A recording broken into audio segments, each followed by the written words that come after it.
Hello दोस्तों, प्यार भरा नमस्कार। मैं होशियारमल अपने इस यूट्यूब चैनल होशियार सर की ऑनलाइन क्लास में आपका हार्दिक स्वागत करता हूं। जैसे कि दोस्तों हम बात कर रहे थे 1857 की क्रांति। पिछली दो क्लास या ये कहो दो वीडियो के अंदर हमने 1857 की क्रांति के बारे में चर्चा की थी।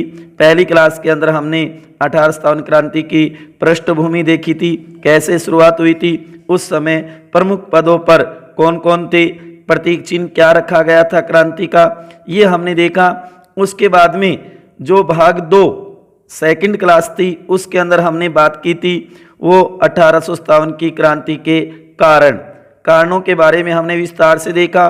उसके बाद में 1857 की क्रांति एक झलक में विद्रोह के प्रमुख केंद्र कौन कौन से थे उसके ऊपर भी हमने चर्चा की थी कि वहां पर विद्रोहियों का नेता कौन था, विद्रोहियों को कुचलने वाला अंग्रेज अधिकारी, दमन करने वाला अंग्रेज अधिकारी कौन था, उसके बाद में दमन है वो किस दिन शुरू हुआ था, या उससे जुड़ी हुई कुछ और महत्वपूर्ण विशेष बातें हमने देखी। उनके वास्तविक नाम मान लो, उपनाम मान लो, उनके ऊपर भी हमने पिछले वीडियो के अंदर चर्चा की थी प्यारे विद्यार्थियों।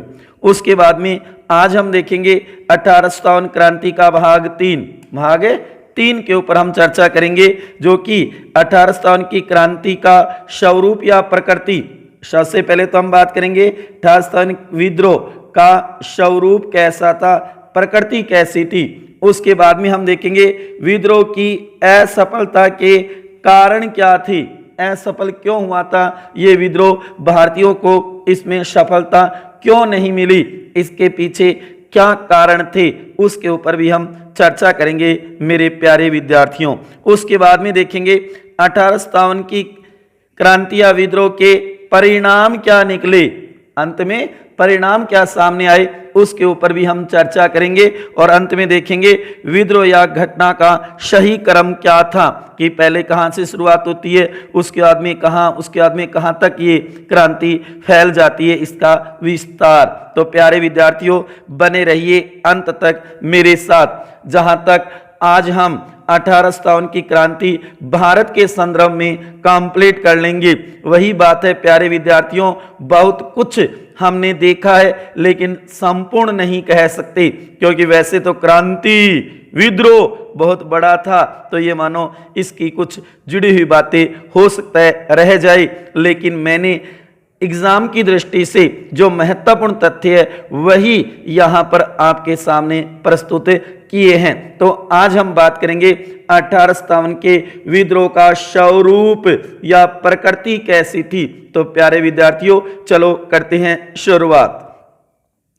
1857 ईस्वी का विद्रोह भारत के राष्ट्रीय इतिहास की प्रथम महत्वपूर्ण घटना थी। गौर करना प्यारे विद्यार्थियों, 1857 ईस्वी का विद्रोह भारत के राष्ट्रीय इतिहास, हमारा जो राष्ट्रीय आंदोलन राष्ट्रीय इतिहास है उसकी प्रथम महत्वपूर्ण घटना थी। इसीलिए तो वीडी सावरकर ने कहा था ना कि ये भारत का प्रथम स्वतंत्रता संग्राम था।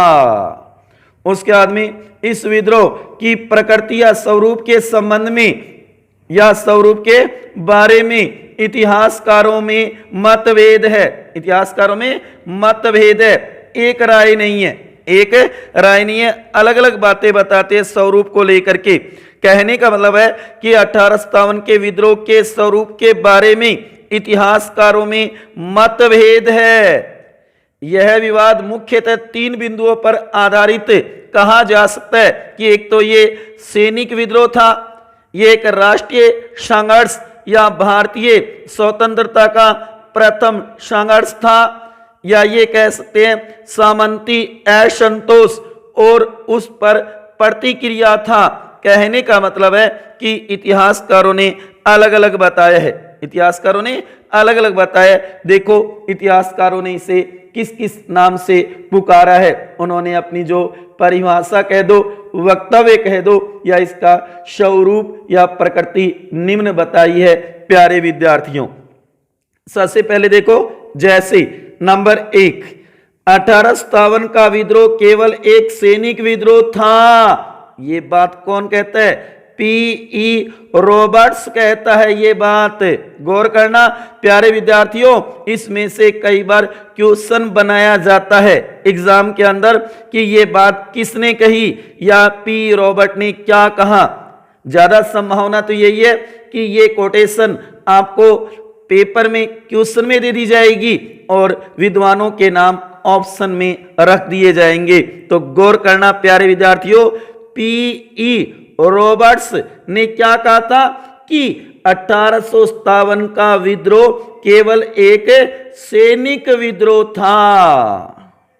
उसके बाद में नंबर 2, यह राष्ट्रीय विद्रोह था। वेरी वेरी मोस्ट इंपोर्टेंट, बहुत बार कंपटीशनों में ये परिभाषा पूछी गई है। गौर करना, यह राष्ट्रीय विद्रोह था। किसने कहा था? डिज़रायली ने कहा था।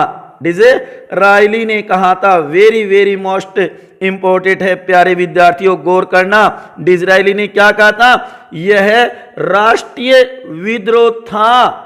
क्या था? राष्ट्रीय विद्रोह नाम दिया था डिज़रायली ने। गौर करना प्यारे विद्यार्थियों, बहुत ही महत्वपूर्ण है, बहुत ही महत्वपूर्ण है, क्योंकि ये क्वेश्चन कई बार कंपटीशनों में पूछा जा चुका है। और ये बेंजामिन डिज़रायली कौन था? कंजर्वेटिव पार्टी का एमपी सांसद था, वहां का सांसद था एक प्रकार से कंजर्वेटिव पार्टी का। उसके बाद में नंबर 3, 1857 ईस्वी का विद्रोह स्वतंत्रता संग्राम नहीं था। नहीं था, ये किसने कहा? हमारे प्रसिद्ध इतिहासकार आरसी मजूमदार ने कहा था। आरसी मजूमदार ने क्या कहा कि 1857 ईस्वी का विद्रोह स्वतंत्रता संग्राम नहीं था। गौर करना प्यारे विद्यार्थियों। नंबर 4, यह जनसाधारण का विद्रोह था। जनसाधारण का विद्रोह किसने बताया? सुरेंद्र नाथ सेन ने बताया। एस.एन. सेन जो हमारे सरकारी इतिहासकार माने जाते हैं। गौर करना प्यारे विद्यार्थियों, एस.एन. सेन सरकारी इतिहासकार। 1857 की क्रांति का पहले आरसी मजूमदार को बनाया गया था और बाद में इसको एस.एन. सेन को बनाया गया था, जिसने क्या कहा? यह जनसाधारण का विद्रोह था। कौन? 1857 की क्रांति। उसका नंबर 5, ये अंग्रेजों के विरुद्ध हिंदू और मुसलमानों का षड्यंत्र था। यह क्या? 1857 का विद्रोह यह अंग्रेजों के विरुद्ध हिंदू और मुसलमानों का षड्यंत्र था। यह बात किसने कही? जेम्स आउटरम और डब्ल्यू टेलर ने यह बात कही थी। गौर करना प्यारे विद्यार्थियों, बहुत ही महत्वपूर्ण है। उसके बाद में यह पूर्णतया सैनिक विद्रोह था। सर जॉन लॉरेंस और सिल्ले ने यह बात कही थी। सिल्ले ने यह बात कही थी। गौर करना प्यारे विद्यार्थियों। नंबर 7, ये ईसाई धर्म के विरुद्ध एक धर्म युद्ध था। L.E.R. रीस ने यह बात कही थी। L.E.R. रीस नामक जो इतिहासकार विद्वान हुए उन्होंने ये बात कही थी। क्या? ये ईसाई धर्म के विरुद्ध एक धर्म युद्ध था। नंबर 8 बहुत ही महत्वपूर्ण है, ये सभ्यता और बर्बरता का संघर्ष था। सभ्यता और बर्बरता का संघर्ष था। T.R. होम्स ने ये बात कही थी। उसके बाद में नंबर 9 राष्ट्रीय विप्लव डॉक्टर ताराचंद ने इसे राष्ट्रीय विप्लव कहा है। किसको? 1857 की क्रांति को। उसके बाद में 10 number very very most important है, गौर करना प्यारे विद्यार्थियों। यह विद्रोह राष्ट्रीय स्वतंत्रता के लिए सुनियोजित युद्ध था। यह भारत का प्रथम स्वतंत्रता संग्राम था। किसने कहा? वीर सावरकर ने। वीडी सावरकर ने ये बात कही थी। ये विद्रोह राष्ट्रीय स्वतंत्रता के लिए सुनियोजित युद्ध था। तो ये 10 परिभाषाएं हमने देखी, जिसमें पी रॉबर्ट्स की जरूर याद रखना। 1857 का विद्रोह केवल एक सैनिक विद्रोह था। डिज़रायली वाली तो याद रखना ही रखना है, वेरी वेरी मोस्ट इंपोर्टेंट है। प्यारे विद्यार्थियों गौर करो, यह राष्ट्रीय विद्रोह था। डिज़रायली ने यह बात कही थी। और उसके बाद में यह सभ्यता और बर्बरता का संघर्ष था। टी.आर. होम्स ने यह बात कही थी। और वीर सावरकर ने तो इस विद्रोह को राष्ट्रीय स्वतंत्रता के लिए सुनियोजित युद्ध बताया था। प्यारे विद्यार्थियों गौर करना, यहां पर मैंने 10 महत्वपूर्ण परिभाषा और उनके विद्वानों के नाम लिखे हैं। गौर करना, हम बात कर रहे हैं 1857 की क्रांति या विद्रोह की, क्रांति या विद्रोह की, जो कि इसका स्वरूप प्रकृति कैसी थी। तो गौर करना प्यारे विद्यार्थियों, कहा जा सकता है कि यह मात्र सैनिक विद्रोह नहीं था। केवल सैनिक विद्रोह नहीं कहा जा सकता इसको, अपितु भारत का प्रथम स्वतंत्रता संग्राम था, क्योंकि यह संघर्ष संपूर्ण राष्ट्र में व्याप्त रहा था। संपूर्ण राष्ट्र में व्याप्त था। हालांकि दक्षिण भारत में कम था, लेकिन फिर भी कहते कि वहां पर भी हैदराबाद में, मैसूर में, कर्नाटक में कई ऐसे वहां पर भी ये मानो कि क्रांतिकारी हुए थे जिन्होंने विद्रोह किया था। चाहे वो कोल्हापुर हो, हैदराबाद हो, कर्नाटक हो, मद्रास हो, चिगलफुट हो या कोयम्बटूर हो, केरल हो, यहां पर भी क्रांतिकारियों ने ये मानो की भूमिका निभाई थी। संपूर्ण राष्ट्र में व्याप्त रहा था। इस संघर्ष में सैनिकों के साथ सभी क्षेत्र, भाषा, धर्म एवं जाति के लोगों तथा कर्षकों व जमींदारों ने भाग लिया था। तो इसका स्वरूप कहा जा सकता है बहुत बड़ा था, राष्ट्रीय स्वरूप कहा जा सकता है। जैसे कि डिज़रायली ने कहा था ना कि ये राष्ट्रीय विद्रोह था, यह राष्ट्रीय विद्रोह था। तो ये हमने इसका स्वरूप देखा प्यारे विद्यार्थियों। तो इसको जरूर नोट करना कि कौन से इतिहासकार ने, कौन से विद्वान ने क्या कहा था इसके बारे में, क्या कहा था। आगे समझ में प्यारे विद्यार्थियों, स्वरूप प्रकृति कैसी थी उसके ऊपर हमने चर्चा की है। अब देखेंगे विद्रोह की असफलता के कारण। विद्रोह की असफलता के कारण क्या थे? असफलता के कारण क्या थे? क्योंकि इसमें भारतीयों को सफलता नहीं मिली। अगर भारतीयों को सफलता मिल जाती तो ये मानो भारत 1857 में ही आजाद हो जाता, स्वतंत्र हो जाता अंग्रेजों के चुंगल से। तो अब देखते हैं कि विद्रोह की असफलता के कारण क्या थे। असफलता के कारण क्या थे उसके ऊपर हम चर्चा करते हैं। कई बार क्वेश्चन आ जाता है। और सबसे पहला क्वेश्चन तो बता दूं, मुख्य कारण क्या था। मैंने यहां 10 कारण लिखे हैं, लेकिन मुख्य कारण क्या था? तो सबसे पहला वही इसका मुख्य कारण है प्यारे विद्यार्थियों, योग्य नेतृत्व का अभाव। ये इसका मुख्य कहा जा सकता है, मुख्य कारण कहा जा सकता है, योग्य नेतृत्व का अभाव। हाँ, नेतृत्व तो कर रहे थे, लेकिन वो अपनी अपनी जगह पर ही, अपने अपने क्षेत्र में, स्थानीय स्तर पर ही कर रहे थे। राष्ट्रीय स्तर पर कोई नेतृत्व करता नहीं था। गौर करो प्यारे विद्यार्थियों, कहने का मतलब है कि उस समय विद्रोह का मुख्य नेतृत्व करता वृद्ध मुगल सम्राट बहादुर शाह जफर क्रांतिकारियों को उचित नेतृत्व प्रदान न कर सका, क्योंकि बूढ़ा व्यक्ति था, वृद्ध था, कोई जोश वाला युवा नहीं था आपकी तरह जो कि उसका अच्छा नेतृत्व कर सके। यही कारण रहा कि भारतीय संगठन एवं साहस का परिचय देने के बाद भी सफल न हो सके, क्योंकि उनके पास योग्य नेतृत्व की कमी थी, अभाव था प्यारे विद्यार्थियों, आ गया समझ में कि योग्य नेतृत्व नहीं था कि पूरे भारत को एक कर सके, क्रांति में एकजुट कर सके। हाँ, अपने अपने क्षेत्र में थे, जैसे कि हम कहेंगे झांसी में लक्ष्मीबाई थी, लेकिन वो झांसी स्थानीय स्तर तक ही कही जा सकती है एक प्रकार से। तो अपने अपने क्षेत्रों में तो थे, लेकिन पूरे भारत को एक कर सके ऐसे नहीं थी। एकता की कमी और राष्ट्रीय भावना का अभाव, एकता भी की कमी भी देखी गई और राष्ट्रीय भावना का अभाव भी देखा गया था। राष्ट्रीय भावना के अभाव के कारण भारतीय समाज के सभी वर्गों ने विद्रोह में साथ नहीं दिया, बल्कि सामंत वर्ग तो अंग्रेजों के साथ ही रहा। अंग्रेजों के साथ ही बताते हैं कि सामंत वर्ग ने तो उनका सहयोग किया था, ऐसा बताया जाता है। ऐसा बताया जाता है कि उन्होंने उनका सहयोग किया था।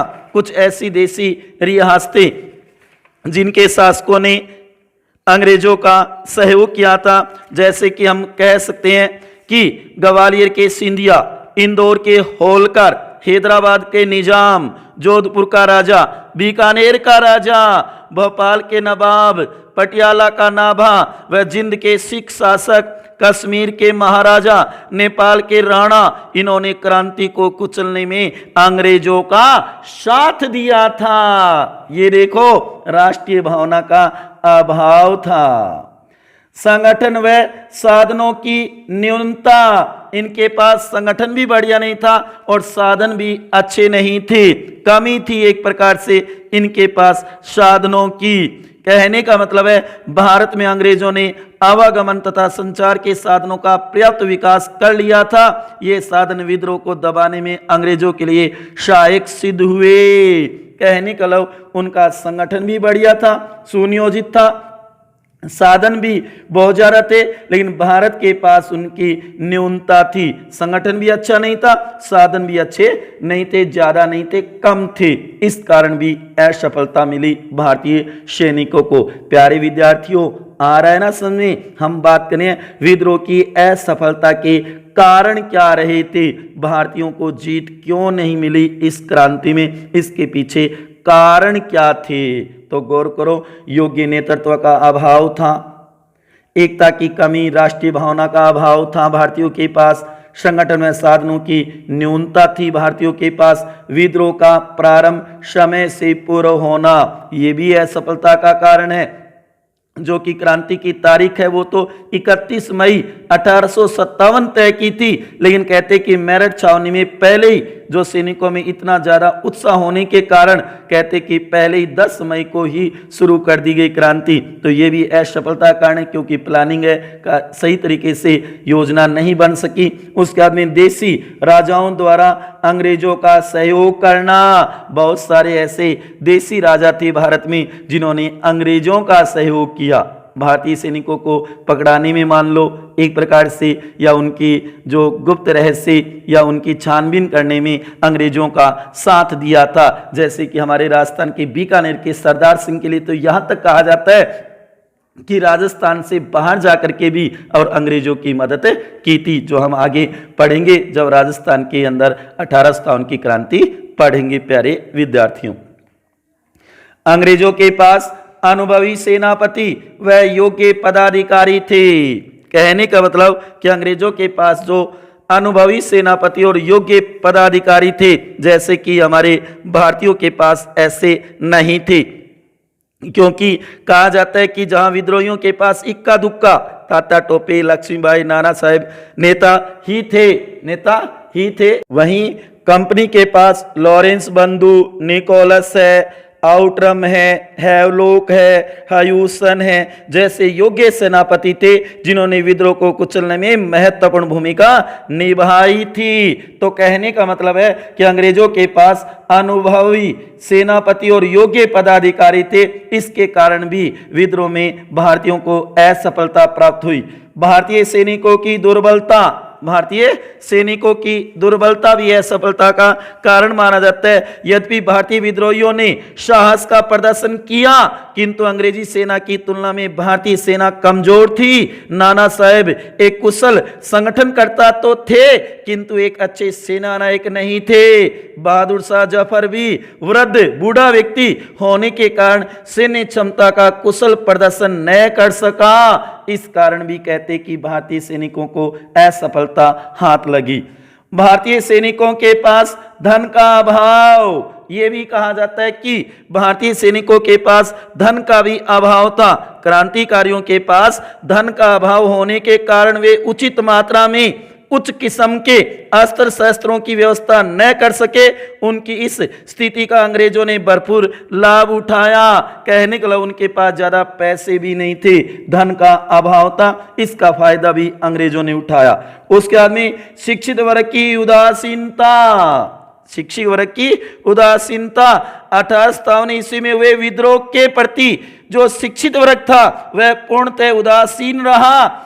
यही शिक्षित वर्ग अपने लेखों द्वारा भारतीयों को क्रांति के प्रति उत्साहित एवं संगठित करते तो परिणाम कुछ और ही होता। प्यारे विद्यार्थियों गौर करो, कहने का मतलब शिक्षित वर्ग की उदासीनता भी थी क्योंकि वो इस क्रांति में शामिल नहीं हुए थे। जैसे कि हम आगे देखेंगे हमारे भारत के राष्ट्रीय आंदोलन में कितने शिक्षित व्यक्तियों ने भूमिका निभाई थी, चाहे वो बाल गंगाधर तिलक हो, चाहे गोपाल कृष्ण गोखले हो, गुरु रविंद्रनाथ टैगोर हो, ऐसे विद्वानों ने, शिक्षित वर्ग ने बहुत बड़ी भूमिका निभाई। भारतीयों को जागृति, भारतीयों को एक प्रकार से उत्साहित करने में, जगाने में बहुत बड़ी भूमिका निभाई थी। लेकिन यहाँ पर ऐसा नहीं था प्यारे विद्यार्थियों।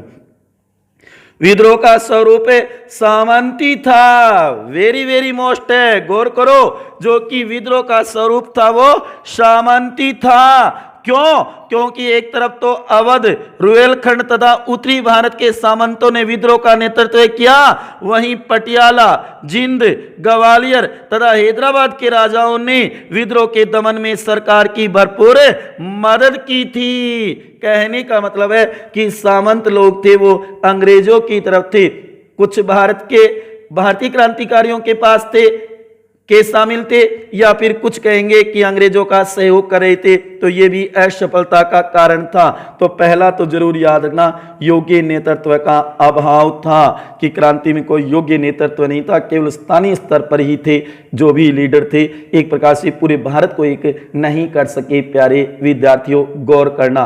अब उसके बाद में देखते हैं क्रांति, उसके परिणाम।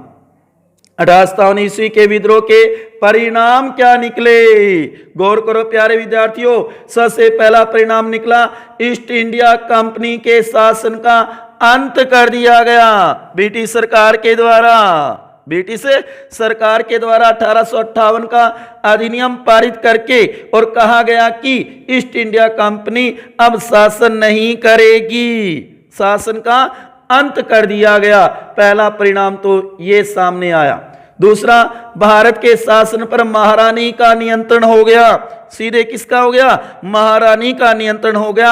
1858 में जो पारित था अधिनियम, उसके द्वारा कानून के अनुसार भारत का शासन महारानी के हाथों से चलाया जाएगा। सीधे लंदन इंग्लैंड के महारानी के हाथों में कंट्रोल हो गया, सीधा नियंत्रण महारानी का हो गया। ये परिणाम सामने नजर आया। उसके बाद में तीसरा, गवर्नर जनरल का पद परिवर्तित कर वायसराय बना दिया गया। गवर्नर जनरल पद था, उसको परिवर्तित करके, हालांकि गवर्नर जनरल तो रहेगा, उसके साथ साथ में उसे वायसराय की पदवी भी दे दी गई। और लॉर्ड कैनिंग जो उस समय क्रांति समय भारत का गवर्नर जनरल था, वही बनेगा वायसराय। भारत का पहला वायसराय कौन बनेगा? लॉर्ड कैनिंग ही बनेगा। बहुत ही महत्वपूर्ण है। हालांकि दोनों ही पद रहेंगे, गवर्नर जनरल भी होगा और वायसराय, उसे ही पदवी दे दी गई, गवर्नर जनरल को ही। उसके बाद में नंबर 4, ब्रिटिश सेना का पुनर्गठन है। जो अनुपात 5:1 था उससे घटा करके 2:1 कर दिया गया।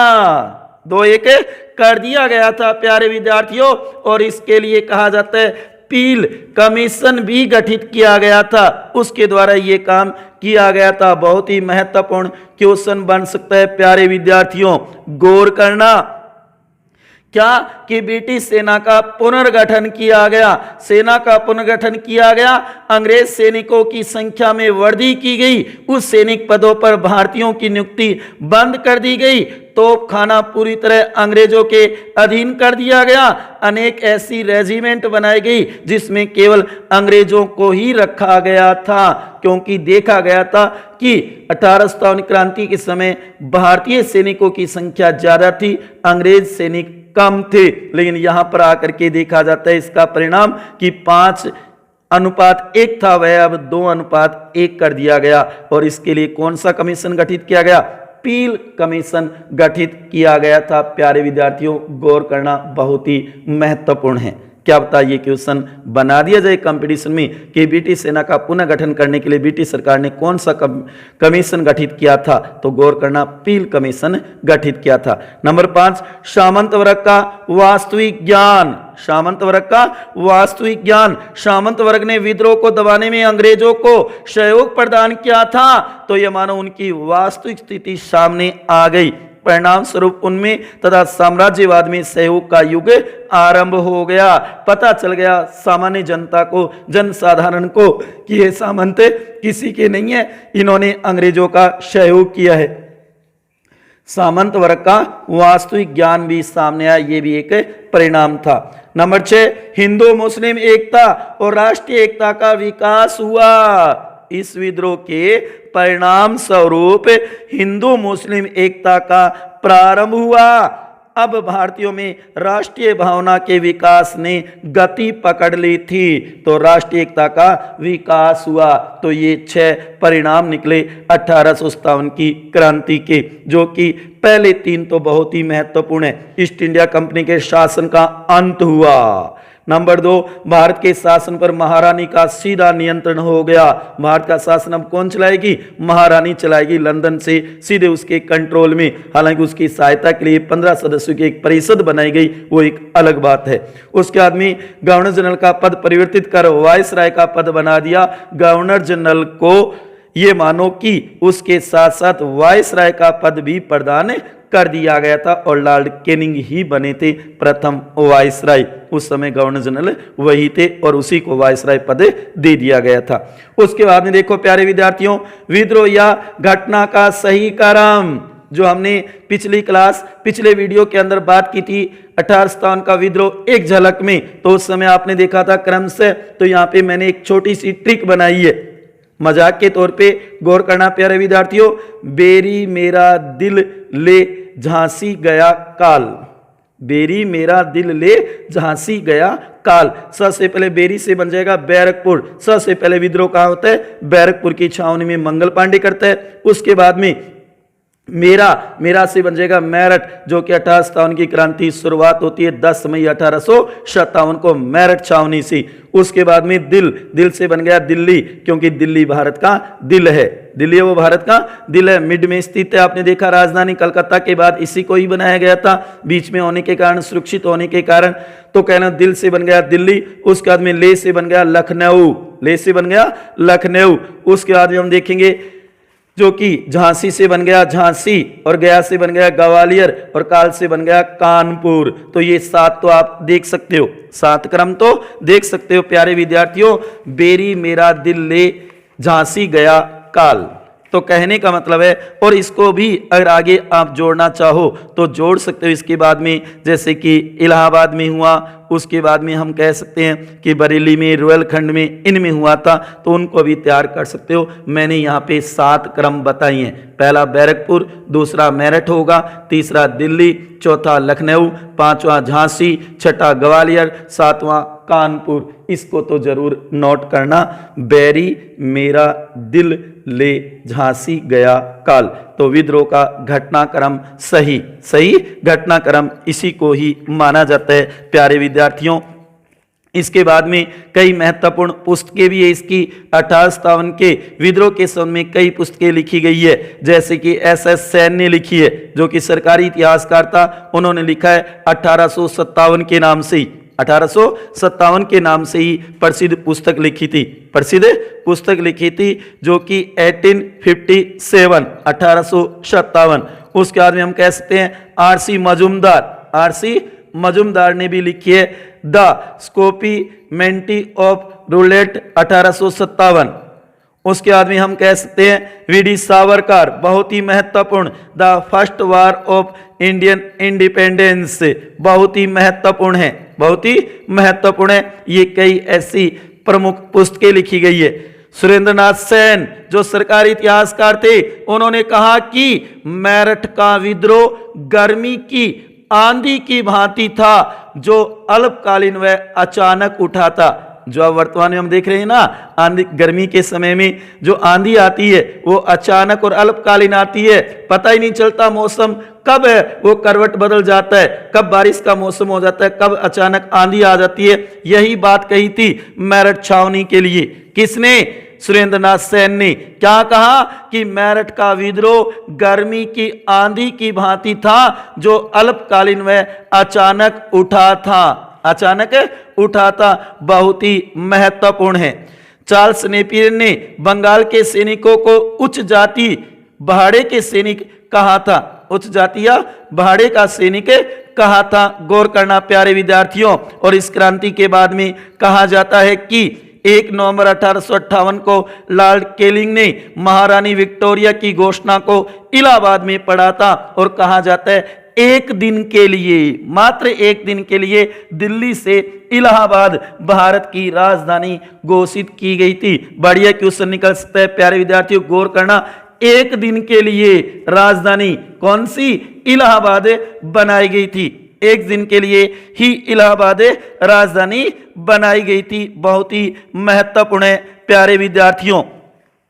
वहीं आप देखोगे कि विद्रोह के बारे में जॉन लॉरेंस ने कहा था, यदि उनमें, किनमें? विद्रोहियों में, यदि उनमें एक भी योग्य नेता रहा होता तो हम सदा के लिए हार जाते, सदा के लिए हार जाते। ये बात किसने कही थी? गौर करना, जॉन लॉरेंस ने कही थी। बहुत ही महत्वपूर्ण है, बहुत ही महत्वपूर्ण है, क्योंकि ये कई बार कंपटीशनों में पूछी जाती है। जैसे कि हयूरोज वाली हमने पिछली क्लास में चर्चा की थी ना, कि रानी लक्ष्मीबाई की मृत्यु पर जनरल हयूरोज ने कहा था कि भारतीय क्रांतिकारियों में यहां सोई हुई औरत अकेली मर्द है, अकेली मर्द बताया था। किसको? झांसी की लक्ष्मीबाई को। किसने? जनरल हयूरोज ने। क्योंकि रानी की लक्ष्मीबाई ने ये मानो कि हयूरोज के सामने डट करके मुकाबला किया था अंग्रेज सेना का, अंग्रेज सेना का। तो बहुत ही महत्वपूर्ण है। तो ये देखा हमने 1857 की क्रांति का स्वरूप, असफलता के कारण और परिणाम, विद्रोह का घटना या सही क्रम प्यारे विद्यार्थियों। तो यहाँ पर हम भारत से संबंधित जो 1857 क्रांति जो हमारे रीट के सिलेबस में या अन्य बड़े कंपटीशनों में, आईएएस में है, रेलवे है, बैंक है, एसएससी है, जिनमें इंडिया लेवल की लगती है, तो उनके लिए 3 वीडियो 3 क्लासें पर्याप्त है प्यारे विद्यार्थियों। इन तीनों क्लासों को अच्छी तरीके से तैयार कर लेना। हाँ, एक क्लास बनाऊंगा जो राजस्थान के संदर्भ में, राजस्थान के संदर्भ में, और अगली क्लास में मैं 1857 की क्रांति से संबंधित महत्वपूर्ण वेरी मोस्ट इंपॉर्टेंट क्वेश्चन लेकर आऊंगा प्यारे विद्यार्थियों, जो पीछे कंपटीशनों में बने हुए भी हैं, आए हुए भी हैं और आने की संभावना भी है। ऐसे मजेदार और बढ़िया इंटरेस्टिंग क्वेश्चन होंगे जिनको आप पढ़ करके ये लगेगा कि हाँ, क्वेश्चन तो बहुत ही अच्छे हैं, क्या पता कंपटीशन में आ जाए, कंपटीशन में आ जाए। तो गौर करना प्यारे विद्यार्थियों, आज हमने बात की 1857 की क्रांति का स्वरूप, प्रकृति, असफलता के कारण और उसके परिणाम और विद्रोह घटना का सही क्रम। प्यारे विद्यार्थियों, आज हम 1857 की क्रांति का जो टॉपिक है उसको कंप्लीट कर रहे हैं। बहुत कुछ हमने देखा है लेकिन सब कुछ नहीं पढ़ा है प्यारे विद्यार्थियों। ये बात तो मैं आपके सामने बार बार रखता रहा हूं, तो इसलिए गौर करना, इतना जरूर तैयार करना प्यारे विद्यार्थियों। मिलते हैं अगली क्लास में, तब तक खुश रहिए, हंसते रहिए, मुस्कुराते रहिए, प्रेम से मस्त रहिए। मेरे प्यारे दोस्तों, प्रिय विद्यार्थियों, युवा साथियों, आपने जो यह मेरी क्लास, यह वीडियो देखा है उसके लिए आपका आभार और बहुत बहुत धन्यवाद।